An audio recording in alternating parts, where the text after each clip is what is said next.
Today, I'm going to share with you the before and after of KeryFlex nail restoration.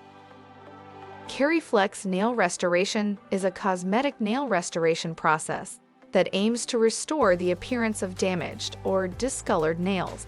The process involves applying a resin material to the nail bed and shaping it to look like a natural nail. Here's what you can expect before and after the KeryFlex nail restoration procedure. Before the procedure, the affected nail will be trimmed or filed down to remove any loose or damaged material. The nail will then be cleaned and dried before the application of the KeryFlex material. After the procedure, the KeryFlex material will be cured using a UV light, which hardens the resin and forms a natural-looking nail.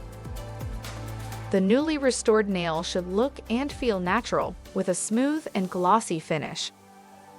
For more information, call us or visit our website.